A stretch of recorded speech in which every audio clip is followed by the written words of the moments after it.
মুসলমানদের কাছে এটা এমন এক পবিত্র ভূমি যেখানে মুসলিম জাতির পিতা ইব্রাহিম আলাইহিস সালাম থেকে শেষ নবী মুহাম্মদ সাল্লাল্লাহু আলাইহি ওয়াসাল্লাম পর্যন্ত প্রায় সব নবীর আগমন ঘটেছে।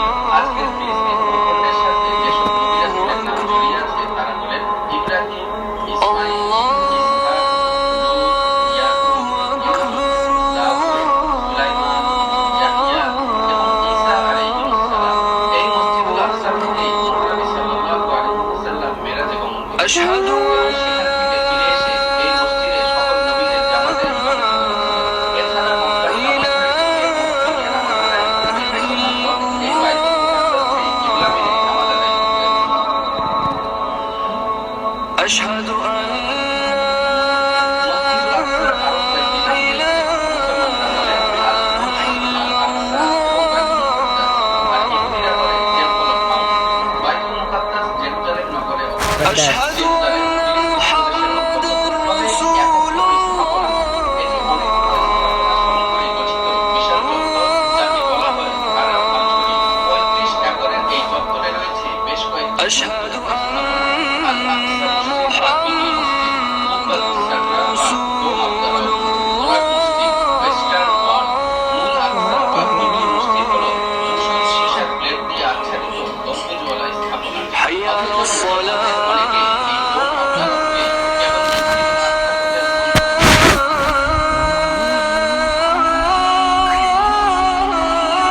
ডোম অফ দ্য রকের নিচে যে বড় পাথরটি রয়েছে, মুসলমানদের বিশ্বাস এই পাথরের উপর থেকে বিশ্বনবী মেরাজ حي على আর ইহুদিদের বিশ্বাস এই পাথরের উপরে তাদের পয়গম্বর আব্রাহাম সার পুত্র ইসমাঈলকে উৎসর্গ করার জন্য নিয়ে এসেছিলেন এবং সেখান থেকেই বিভিন্ন বিস্তৃতি লাভ করেছে। অন্যদিকে খ্রিস্টানদের ধারণা তাদের যীশু খ্রিস্টকে ক্রুশবিদ্ধ করার পর সেখানেই লুকিয়ে রাখা হয়েছে। حي على الفلاح আর সেই থেকে দ্বন্দ্বের সূত্রপাত।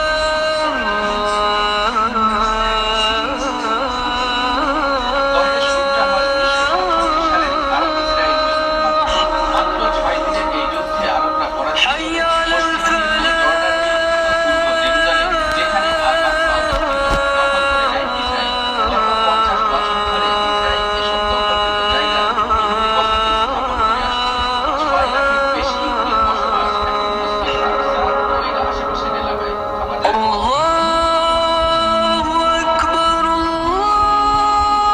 ইসরায়েল জেরুজালেম দখলে নিতে আল-আকসায় প্রবেশ করে উপাসনার অনুমতি নেই ইহুদিদের, কারণ বাইতুল মুকাদ্দাস চত্বরটি পরিচালনা করছে জর্ডান لا এজন্য ইহুদিরা সেখানকার ওয়েস্টার্ন ওয়াল ধরে উপাসনা করে, সেই সাথে বিলাপ আর কান্নাকাটি করে প্রার্থনার চিহ্ন রেখে যায়। তাদের বিশ্বাস প্রথম ও দ্বিতীয় টেম্পলের চারপাশে দেয়া প্রাচীরের একমাত্র স্মৃতিচিহ্ন এই দেয়ালের উপর ঈশ্বর اللهم رب هذه الدعوة التامة والصلاة القائمة آت محمدا الوسيلة والفضيلة وابعثه مقاما محمودا الذي وعدته إنك لا تخلف الميعاد তাদের মধ্যে একজন মাসিহা হে আল্লাহ, এই পরিপূর্ণ আহ্বান ও শাশ্বত নামাজের তুমি প্রভু।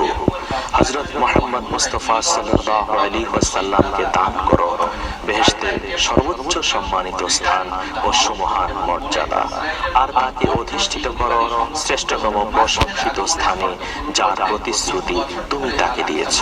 নিশ্চয়ই তুমি প্রতিশ্রুতির ব্যতিক্রম।